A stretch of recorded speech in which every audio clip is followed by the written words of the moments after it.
les gars, je crois que j'ai une idée là pour l'épisode de ce mois-ci. Ça peut être sympa. Oula, t'es pas habitué, fais attention quand même, on voudrait pas que tu te blesses. Haha, très drôle.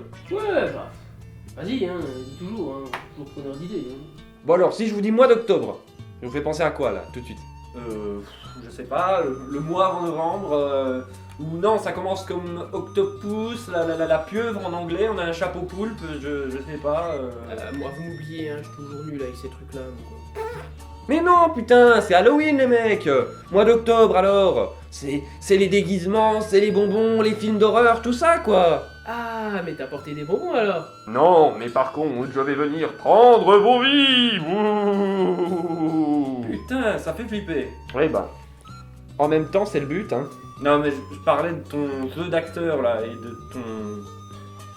de ton costume là à la sub que t'as dû acheter chez Lidl. Ouais, après on a un budget limité, donc si on se met à taper sur les costumes, on va jamais y arriver. Oui bah allez-y. Bah puisque mes idées sont pas bonnes, je vous regarde. Allez-y. Mais allez-y. Non mais épatez-moi. Puisque bon, j'ai pas des bonnes idées, tout ça. Donc sur mes lunettes. Allez-y, je vous regarde, allez-y. Ben, je sais pas, moi, on aurait pu continuer le scénario qu'on a commencé la dernière fois, ça me semble logique. Ouais, surtout qu'on n'a même pas dit comment j'avais vu les autres bons films. Ouais. Ça, on n'a pas raconté. On s'était arrêté juste à Avatar la dernière fois, et je pense qu'il y a plein de trucs marrants à dire, à faire. Au pire, on exagère un petit peu pour faire des scènes sympas, des trucs rigolos. Parce que mine de rien, hein, on a quand même le don de passer du coq à l'âne d'une émission à l'autre. Bah, C'est c'est- rapport, en Non, mais c'est clair que pour les spectateurs, à mon avis, ça doit pas être tout le temps évident. On a un hors-série une fois qui est sans scénario avec un bêtisier, et puis on a des personnages qui apparaissent, des personnages qui disparaissent, il y en a qui étaient là au début, il y en a qui sont plus là, il y en a qui apparaissent une fois tous les tremblements qu'on fait revenir, les scénarios n'ont ni queue ni tête, enfin voilà. Et puis bon, on a quand même marqué à suivre à la fin de l'épisode sur Avatar. Donc, je sais pas ce que vous en pensez les deux, mais ça veut quand même dire ce que ça veut dire. Ouais, hein, voilà. c'est à suivre quoi. Voilà, donc à un moment donné, faut arrêter aussi de prendre les gens pour des cons, et puis c'est... Ça t'embête ce qu'on dit ou Hein ouais, non, j'étais en train de regarder le décor et il y a un truc qui m'interpelle. Ce que je veux dire, tout ça là, enfin je sais à peu près ce que c'est des trucs qu'on m'a ramenés, il y a ma Super NES ou des figurines qu'on a achetées exprès, mais il y a un truc qui m'interpelle, ça là, c'est quoi? Non, parce que je me rappelle de tout ce qu'il y a sur ce meuble, sauf de ça, je me rappelle pas l'avoir acheté, encore moins l'avoir mis là. Donc qu'est-ce que c'est? Il y a un petit bouton, on a qu'à voir à quoi ça sert.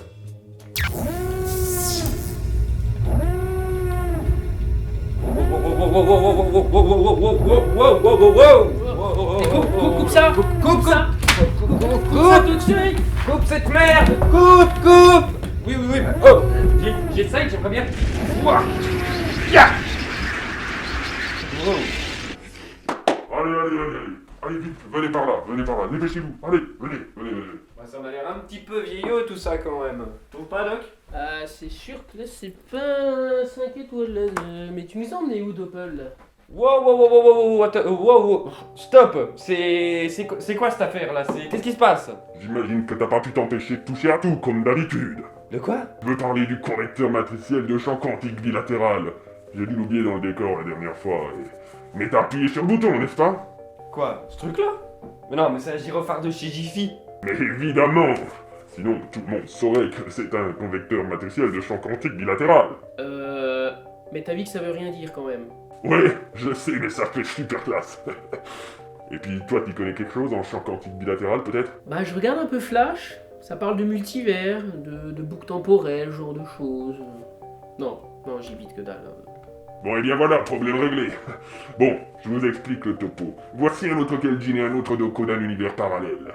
J'étais en train de les aider à faire leur émission sur le cinéma également, quand tout à coup, la brigade s'est pointée. Ces fils de schlag. La brigade. Mais oui, la brigade du bon goût, il est au courant. Non mais oui, c'est-à-dire qu'en fait, ils ont pas eu affaire à eux encore dans cette réalité. Si, une fois j'avais dû leur emprunter un film, c'était le coup de Watchmen il me semble. Mais c'est vrai que j'en sais pas plus sur eux non plus. Bon, pour faire simple, ce sont des Keljin et des Doko comme nous, mais qui ont très mal tourné. Et maintenant, ils arpentent le multivers pour purifier le cinéma. Ils se sont autoproclamés juges suprêmes du bon goût, et si vous n'avez pas le même avis qu'eux, c'est mort. Là où il passe, il ne laisse que des mondes désolés. Ils prennent ce qu'ils jugent bon et ils détruisent le reste. Tout ce qu'ils nous ont laissé à nous, ce sont des intégrales de Steven Seagal et des nanars turcs à chroniquer. Ah ouais, eh ben qu'ils viennent, je vais te dire. Hop là. Hop. Moi, ils auront pas mes bons films. Hein. Autant te le dire. Voilà. Mais qu'est-ce que c'est que tout ça? Bah, c'est mes coffrets DVD quoi. Regarde, Doko. Je crois que ce sont des bons films. Oui. Retour vers le futur. Ça fait tellement longtemps que je n'en ai pas vu des comme ça. Oh oui, c'était Jurassic bien. Park. C'était tellement bien, Jurassic Park. Ah. Et ça, quoi? Qu'est-ce que c'est que ça? Ah, ça là, c'est Jurassic World. Jurassic World? Mais qu'est-ce que c'est? Bah, c'est une suite à Jurassic Park en fait. Enfin, après les 3 premiers quoi. Mais pourquoi vous l'avez pas chez vous? Ah non, on s'est arrêté au 3 et. Mais je veux dire, il est bien? Bah, franchement, il y en a qui aiment pas. Mais nous on trouve ça vraiment sympa, ouais. Oh. Mets ta tête. Mets ta tête entre tes jambes. C'est ce qu'il faut faire dans ces cas-là. Mets ta tête entre tes jambes. Mon cher Keljin, mon très cher Doko, bienvenue dans Séance vers le futur.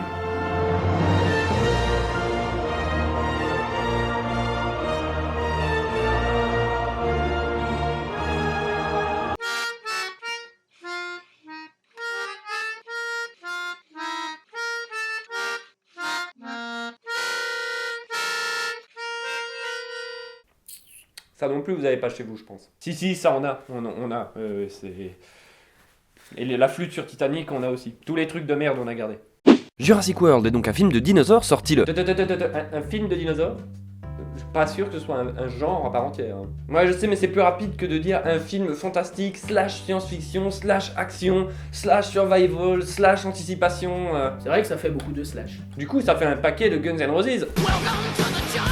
Bon bref, je disais que Jurassic World est un film fantastique slash science-fiction américain sorti sur nos écrans le 10 juin 2015 et réalisé par Colin Trevorrow. Alors du coup, comme d'habitude, pour commencer, qui est Colin Trevorrow?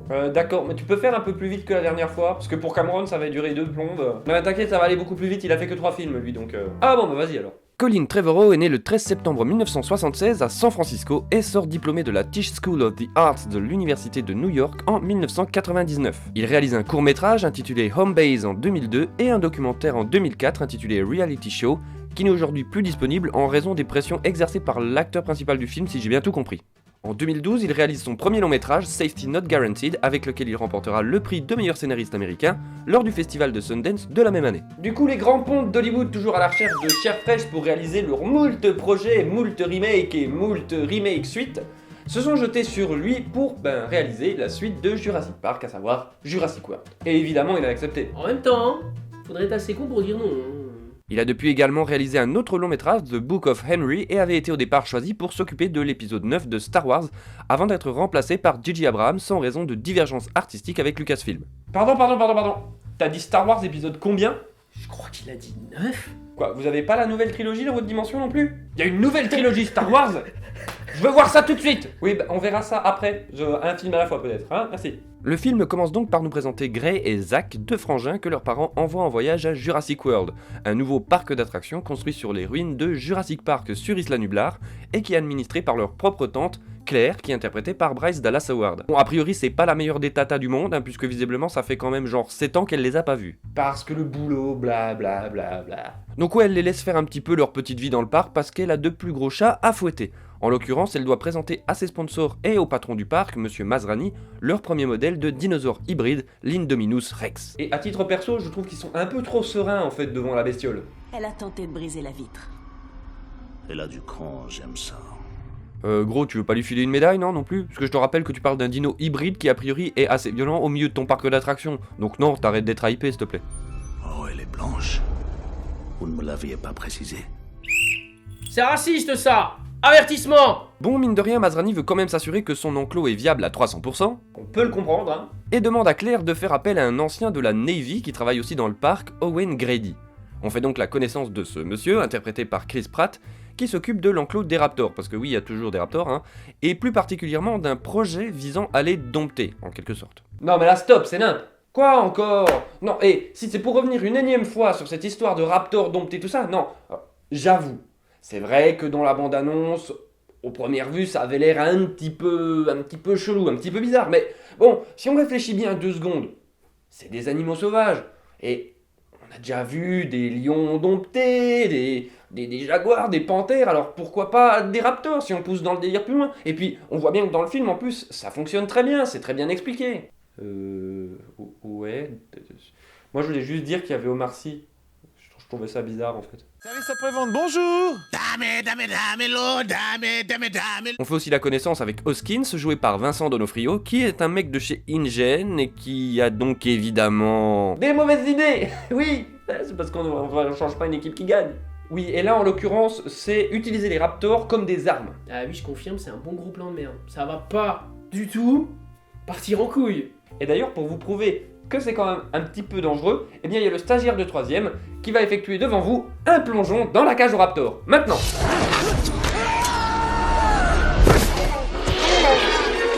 Et c'est parti pour cette finale olympique de l'épreuve de survie en milieu hypermerdique. Et oui, tout à fait, mon ami. On a un jeune participant là qui a l'air chaud patate, hein, ça fait plaisir à voir. Et je pense qu'il va bien chier dans son froc, tâcher son calbar, desserrer les calpiers, si vous permettez l'expression évidemment. Oui, là, je crois que c'est le terme technique, hein. Y a rien d'autre à dire. Hein. Eh oui. Bon bref, Claire emmène Owen visiter l'enclos de l'Indominus. Nos modifications génétiques ne peuvent que booster l'effet waouh. Des dinos, c'est bien assez waouh. Pas selon les critères de nos focus group. Oui, allô? Oui, bonjour monsieur, auriez-vous quelques instants à me consacrer pour parler ensemble De de quoi vous l'effet parlez? waouh? Quel effet?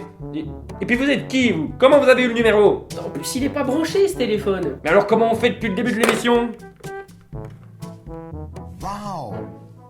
Ils font le tour du propriétaire, mais soudainement, ils ne trouvent plus la trace de la bestiole. Et Owen se rend compte qu'il y a des traces de griffes sur le mur.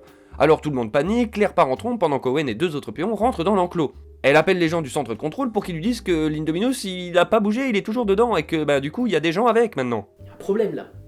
Si la nana elle capte dans la voiture, enfin elle capte aussi dans l'enclos. Donc pourquoi elle a pas appelé là-bas le QG pour avoir l'info? Ils y seraient pas allés, ça aurait évité tout le bordel. Du coup, à cause de ça, l'Indominus s'échappe de son confinement en ayant bouffé au passage un Mexicain random et le gros qui savait pas courir. Au QG, ils envoient l'équipe d'intervention pour essayer de l'attraper, mais bon, ils y vont avec des armes non létales, du genre des pics électriques et des filets. Non mais les mecs, des pics et des filets, sérieusement, mais c'est pas un combat de gladiateurs, vous chassez un dinosaure, vous allez pas à la chasse aux papillons. Y a bien Owen qui répète à tout le monde que ça va sentir la merde, que tout le monde va crever s'ils y vont équipés comme des péons. Mais évidemment, personne ne l'écoute parce qu'ils ont l'illusion d'avoir le contrôle. Et ce qui devait arriver arriva, bien sûr, c'est-à-dire que toute l'équipe de pélos qu'ils avaient envoyée se fait défoncer par la bestiole, parce qu'en plus elle peut se camoufler, et oui.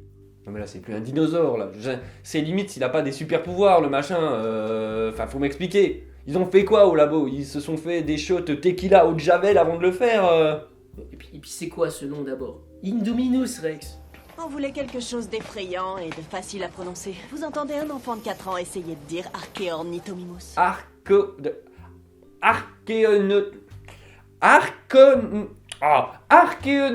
C'est vrai que c'est dur à dire, hein. Justement, à ce propos, Masrani, le patron du parc, va voir le Docteur Who, du coup, pour lui demander ce qu'ils ont bricolé comme dinosaures dans leur labo.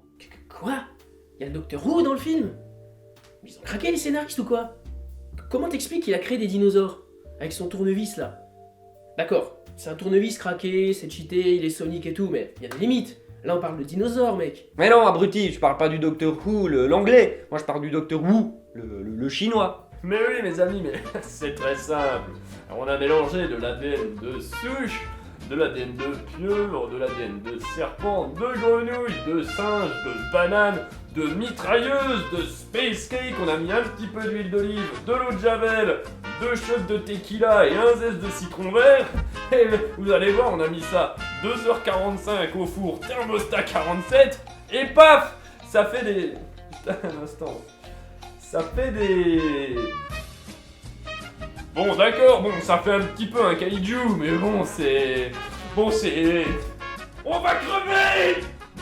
Alors, on retrouve Zach et Greg qui sont un petit peu tout seuls dans le parc et qui sont allés faire un tour de hors-piste alors qu'on leur avait demandé expressément de rentrer à cause d'un problème de sécurité. Et du coup, ils tombent sur l'Indominus.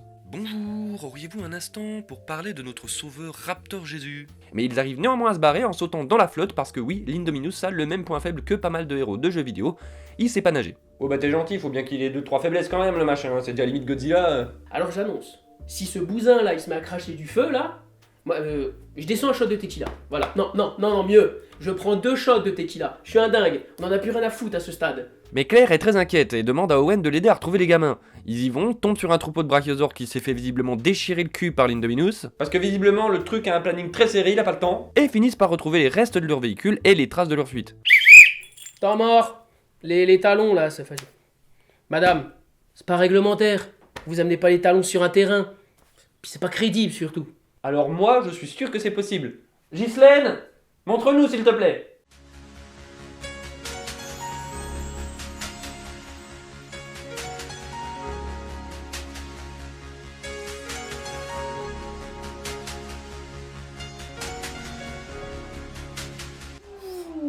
Ouais, c'est bien croûté la gueule là. Eh oui. En même temps, c'est combien d'avance. Et oui, on peut même utiliser le terme technique, mon cher ami. Je vous permets. Eh oui, c'est une belle gamelle, hein.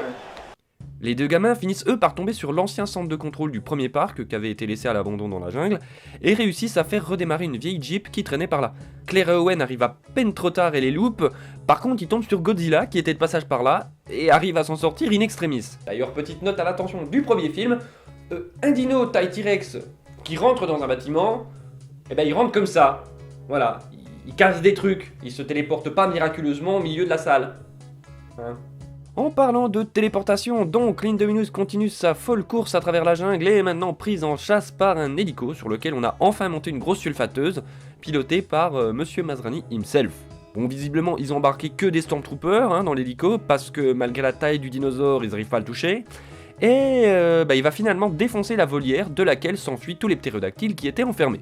Gentil les osios, gentil. Gentil, on se calme.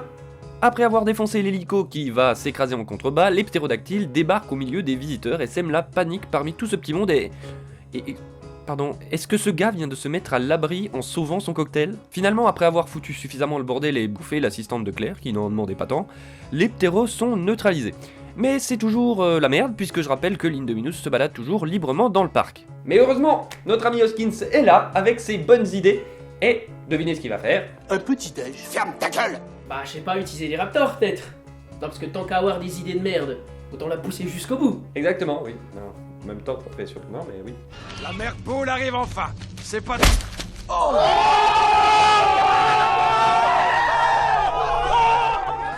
Après ça, Owen se rend compte que, bon, de toute façon, ils vont le faire, donc autant que ça se fasse avec lui. Il libère donc les raptors dans l'espoir qu'ils les mèneront à l'Indominus et qu'ils pourront l'abattre. Et je pensais jamais dire ça un jour, mais on a une scène dans laquelle des Raptor Rangers avec une caméra sur la tête se lancent à la poursuite d'un dinosaure mutant avec des super pouvoirs au milieu de la jungle, aux côtés de Chris Pratt sur une moto et Omar Sy sur un quad. Camoulox. Ouais, pour le coup, j'avoue, c'est un peu ça. Bon, ce qui devait arriver arriva de nouveau, ils se rendent compte trop tard que l'Indominus, en fait, parmi tous ces petits gènes là, il est à moitié raptor, donc il retourne ces derniers contre ses dresseurs et ça part de nouveau en couille, tout le monde meurt, à part une ou deux personnes. Dont Omar Sy. Et c'est presque dommage, parce qu'on a raté une occasion de le voir se faire manger par un vélociraptor, et il faut bien reconnaître que c'est quelque chose qui n'arrivera sans doute plus jamais. Voyant que tout ceci tourne au fiasco généralisé, Hoskins fait vider le labo au Dr. Wu, qui bossait en fait pour lui depuis le début, ce qui en fait un sale con, ce qui est plus raccord avec le livre Jurassic Park d'ailleurs. Claire, Owen et les enfants arrivent aussi au centre de contrôle après avoir faussé compagnie au Raptor et tombent sur ce gros bordel au milieu de colonnes vertébrales dans de l'eau gazeuse. Garçon, remettez-moi un Perrier colonne vertébrale. Ah, je suis tout seul. Hoskins leur révèle finalement que l'Indominus était un projet de test dans le but de créer des versions miniatures de ce dernier destinées à l'armée, blablabla on est trop fort. Ah, et voilà le con de l'histoire qui dévoile son plan machiavélique qu'il se croit dans un vieux James Bond. Ah oui, tout à fait, mon cher Florian. C'est une technique, bon, elle est très connue, mais bon. Là, il a pas beaucoup d'imagination dans la oui, et en stratégie, plus on la connaît, c'est une technique qui est assez risquée, elle ne marche pas tout le temps. Gentil, mon gars. Gentil. On est du même côté. Et là, je crois qu'il essaye de discuter avec un vélociraptor. Ouais, ça c'est... franchement, c'est... Ça c'est une mauvaise idée, gamin. Écarte-toi, tu vas finir par... Bah, se faire becter, tout oui. simplement. Je suis de ton côté.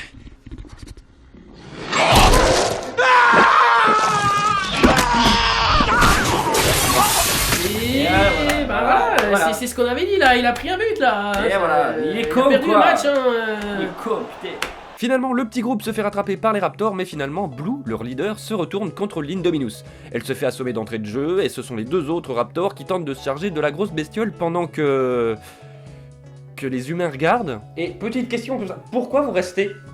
Enfin, vous pensez pouvoir faire quelque chose dans un combat de dinosaures? Non, je crois pas, hein. Non, donc tu te casses. Alors, un des deux gamins fait sagement remarquer qu'il faudrait plus de dents pour que le combat soit équitable. Bonne petite vidéo, moins de monde et du respect. Et Claire part délivrer le T-Rex qui vient se joindre à la fête et qui... Se fait défoncer. Oh mais attendez, là-bas, c'est un oiseau? C'est un avion? Non. C'est un vélociraptor.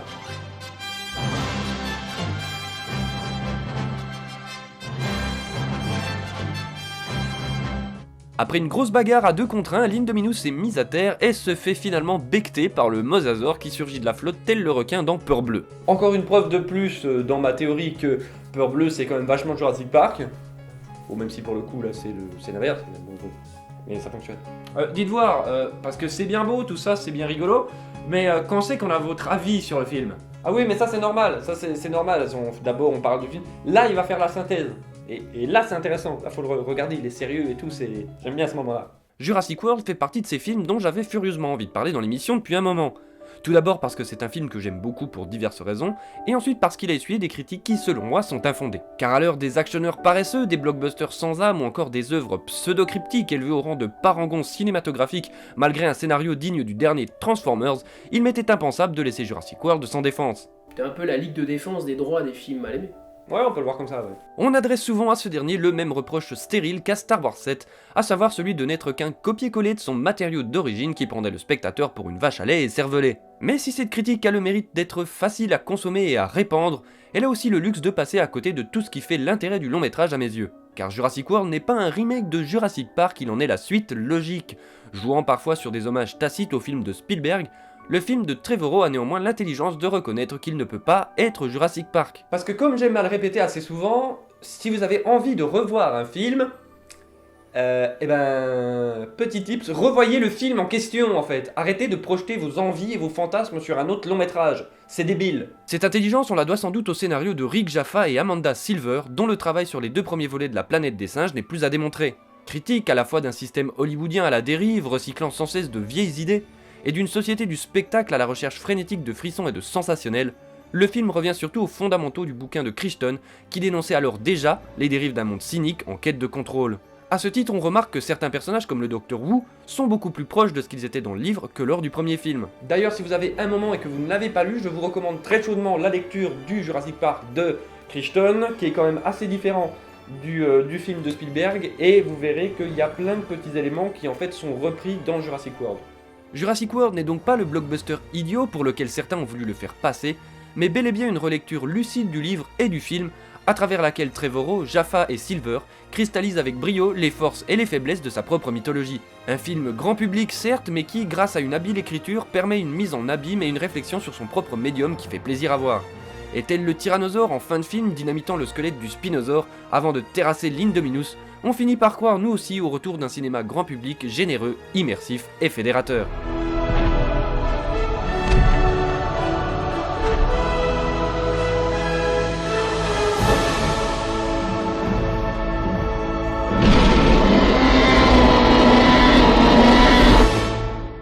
Alors, vous avez vu? Il est bon l'enculé, hein? Ah bah clairement, c'est pas de la merde là. C'est Epsilon. De quoi? Vous dites pas ça chez vous? Ah non, pas du tout, non. Mais je vais vous dire une chose, ça me fait plaisir et ça me rassure qu'il y ait des endroits dans le multivers qui soient à l'abri de la brigade. D'ailleurs, il y a un mot à ne pas prononcer. Il est interdit. Il agit comme une sorte de catalyseur entre les mondes. Et si vous le prononcez, cela permet à la brigade de venir sur votre monde. Ah, parce qu'il y a carrément un mot de passe. Genre le Wi-Fi transdimensionnel en fait. Et c'est quoi ce fameux mot de passe? C'est écrit sur ce morceau de parchemin. Durandal? Non! Il ne faut pas le lire à haute voix! C'est quoi ce bordel encore là? C'est eux? La brigade là? Vous avez dit de la fermer, putain, on est foutus. On va être condamnés à regarder du Steven Seagal jusqu'à la fin des temps. Ah non, mais ça c'est pas une brèche dans l'espace-temps les mecs! Non, mais ça c'est C'est le compteur à fusible. Ah bah j'aimerais bien t'y voir aussi. Cette installation, elle a 1000 ans. Bonjour les courus, quoi. Au moins, faut voir le bon côté des choses. C'est-à-dire? Bah visiblement, c'est pas ça le mot de passe, du coup, on est tranquille. Du coup, c'est peut-être pire, parce que si on ne le connaît pas, on risque de l'utiliser sans le savoir. Ouais, non, mais aucune chance, ce soit un mot de la vie de tous les jours. Ça va être un truc compliqué à dire, ça peut pas être genre, je sais pas moi, pamplemousse.